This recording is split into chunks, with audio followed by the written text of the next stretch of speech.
Have CEOs reached their breaking point? How much pressure do they face today? They're exhausted from the demands of the past several years. Are they prepared? Most CEOs are now public figures if they want to be or if they don't. Anything can become public within seconds. We've moved to a culture of impatience that is more aggressive and instilling fear than more inspiring and creating that platform for innovation. I don't need to tell you all that our firm needs serious help. I mean, we've gone through 2 CEOs in 3 years. So the board and I have decided to unleash our secret weapon. A former CEO here who has been cryogenically frozen since 1996 and had an impeccable track record. Everyone, meet Bill. Hi everyone, I know time is short, so I'll get right to it. I see people are complaining that their bonuses aren't so big this year. Well, just tell folks that they'll have to suck it up and tighten their belts. But sir, aren't you afraid of a social media backlash? Social what now? Just do it. Bill, sorry to interrupt, but there may be a few things we need to update you on before we go any further. The actions you're suggesting may not actually fly in today's world. I suppose at least we can still count on our trusty 10% annual growth rate. Sir, we haven't seen double-digit growth in over a decade. So let me get this straight. You can't grow our company, you can't say anything, and there's a tech that can wipe you out. Nobody can do this job.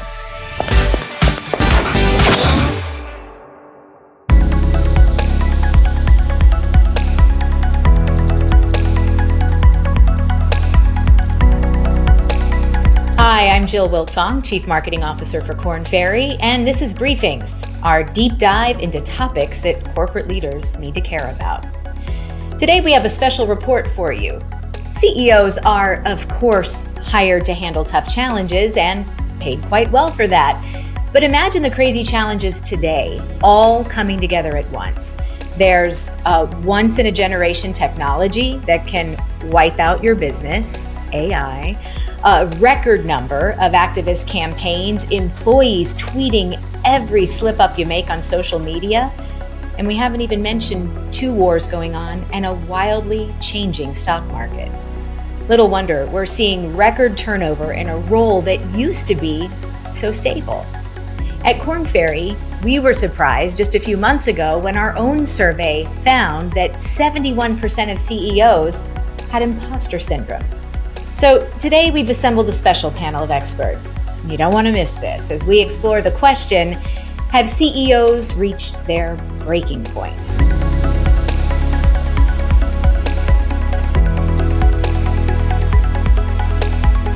Before we start, if you're watching us on YouTube, please be sure to like, subscribe, and leave a comment to let us know your thoughts on this topic. So with me today is our Breaking Point group of panelists, each very familiar with the daunting challenges facing CEOs. We have with us Mark Arian, CEO of Korn Ferry's consulting practice, Radhika Papandreou, Korn Ferry's president of North America, Ellie Filler, managing partner for Korn Ferry's CHRO practice in EMEA, and Tierney Remick, vice chairman and co-leader of Korn Ferry's global board and CEO practice. Thanks for joining us, everyone. Thanks, Jill. Great to see you as well. Mark, I'd like to start with you. Before we get into specifics, we know CEOs have been through tough times before, but how much pressure do they face today as compared to the past? Is it increasing? In talking to CEOs, I would say they're exhausted from the demands of the past several years. It's been a really challenging environment. And I heard one CEO say it's unprecedented. And look, it's not that in past years we haven't seen a myriad number of problem sets that CEOs have had to face. But I would say that it's the drumbeat of constant challenge coming at the same time that is different. Drumbeat indeed. So let's look at some of these pressure points, starting with AI. Obviously, there's not a CEO who's not aware of the technology. And worldwide, firms invested a stunning $200 billion on it last year. But you get the feeling that with all of their other challenges, it's hard for even the best leader to really understand what's possible here. Mark, are they prepared and can they be? It's proving to be a challenging area for them. It's like Scylla and Charybdis, right? There's positive impacts on their business that they can see, but there are also a potential bevy of negative consequences that are concerning to them. So having not been steeped in AI, they have a pretty steep learning curve like the rest of us. And I think they're challenged by it. He wrote something nasty about me, and then I hit reply and let me send a message to him. Dad, replies are public. Everybody can read them. And it looks like he retweeted it to all his 123,845 followers. And he wrote back. We just saw a scene from the movie Chef in which Jon Favreau gets a rude awakening about the power of social media to amplify anybody's message. CEOs today are having a similar awakening to employees who can air complaints at a moment's notice to millions around the globe. We call them empowered employees. And Ellie, you've described it as being in a glass house for many CEOs. It's a lot more being in a glass house because anything can become public within seconds. Any issues can be blown out and used on various different mediums, especially disgruntled situations or, even customers. Our own study found that the number of influencers on LinkedIn has grown roughly 700% over the past decade. So it seems like things are only going to get harder for leaders who want to keep company matters private. Radhika, how should CEOs be thinking about all of this new dynamic? The court of public opinion has become stronger and stronger and more of a risk for a lot of CEOs. Most CEOs are now public figures if they want to be or if they don't. And so there are two things I think leaders need to have in order to sort of mitigate the risk of public exposure. And one of them is empathy and the other is agility and just be a good person. I think the people that are getting hit the hardest around social media and public opinion are CEOs that might not treat their people and their talent with kindness. We know that it's not what many who took the job were expecting, but here's another thing. They weren't planning on this, a lack of revenue growth. By any measure, it's just vanishing. Annual revenue growth in 2024 was the lowest ever of any year in the 21st century that didn't have a recession in it. So Ellie, maybe you first. Can you paint the picture of why growth has always been so critical for leaders? Well, at the end of the day, it's what they're measured on, right? It's an expectation. It's linked to the share price. It's linked to success. I don't think this has been any different for any CEO throughout history. So going for growth and sort of enabling growth is what defines a successful CEO. Radhika, you've talked about innovation, like the kind that saves consumers time and money, as key to solving this growth problem. Tell me more about that. Innovation is becoming much more critical as we go through this technological change and the swiftness of technological change. And it doesn't matter if you're making hamburgers or if you are an AI company, you have to be innovating. That is the most important thing that CEOs are thinking about today. I create nothing. I own. We make the rules, pal. The news, war, peace, famine, upheaval, the price of a paperclip. We picked that rabbit out of the hat while everybody sits out there wondering how the hell we did it. Now, you're not naive enough to think we're living in a democracy, are you, buddy? It's the free market. And you're part of it. That's a scene from the movie Wall Street, where infamous Wall Street investor Gordon Gekko explains the power of his position to his young protege. Tierney, of course, today's activist investors may not be so diabolical, but they still can be a source of really great pressure for CEOs. You actually mentioned that they can even hamper the kind of innovation and growth we were just talking about. Can you elaborate on that? 2024 had the most campaigns, over 1,000 were launched.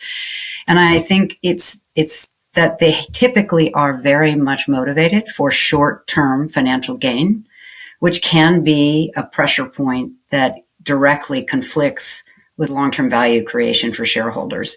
Given that these kinds of investors have a fairly big influence, what's the best way for CEOs to deal with them? At the end of the day, it is distracting. it is taking them away from the day-to-day role of driving the company forward. And so finding that proper balance is the most important place boards and CEOs can settle. I can see that. Ellie, you have a thought on all of this as well. Having somebody who comes in and starts to dictate, this is not the way and don't do this. We can only imagine that it must be an enormous frustration and an enormous personal affront to CEOs to sort of be told, well, what you're doing isn't quite right here, right? I know both of you have always mentioned that smart CEOs can try to stay ahead of activists by anticipating their concerns. Hopefully we'll see more of that this year. But in any case, Mark, I think as a sitting CEO, you deserve the final word on our Breaking Point special.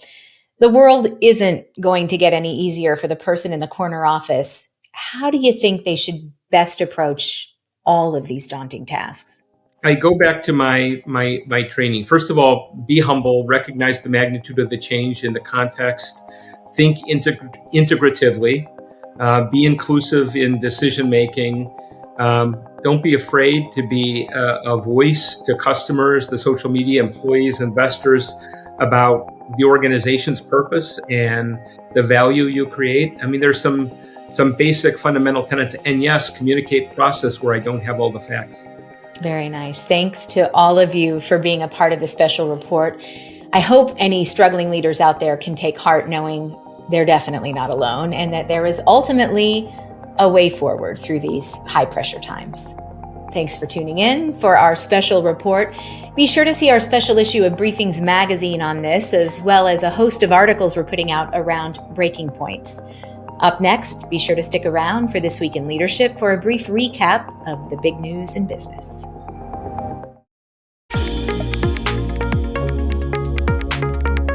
Hi, and welcome to This Week in Leadership. I'm Rupak Bhattacharya, and here's a quick look at what else is happening in business. Understand the benefits that you get from your employer. Despite strong efforts by HR departments to broadcast benefit increases, it turns out that just 29% of executives fully comprehend them. For firms, this can be problematic when it comes to employee retention, and experts advise providing an annual 2-page total reward statement to employees. Job hopping to advance in your career. A remarkable 44% of tech employees plan to take a new job in the next 12 months, which could spell serious trouble for the countless firms racing to adjust to AI. In response, rather than focusing on retaining skilled employees long-term, firms are emphasizing skills that are needed immediately. The rising cost of healthcare. Firms will likely face an increase in healthcare costs of 7.7% this year, up from 6.5% in 2023 and 6.9% in 2024. Experts say that while many firms will pass these expenses along, some may also adopt measures like more proactive healthcare, such as front-end screenings to reduce costs later. For more insights on business and leadership, head to kornferry.com/insights. The executive producer of Briefings is Jonathan Dahl. Today's episode was produced by Rupak Bhattacharya, Nadira Putri, and Teresa Allen, and it was edited by Jaron Henry McRae. It contains reporting by Russell Perlman, Ariane Cohen, and Peter Loria. Our video segment contains original artwork by Fraser Milton, Haley Kennel, Jonathan Pink, and Sasha Kotschik. Don't forget to read our magazine, available at newsstands and at kornferry.com/briefings. That's it for Korn Ferry Briefings. I'm Jill Wiltfong. See you next time. I see. I'm sorry. I'm trying to edit this as I talk, and I shouldn't do that. Tierney, you got me all flustered. Woo! Well, let me try that again. Okay.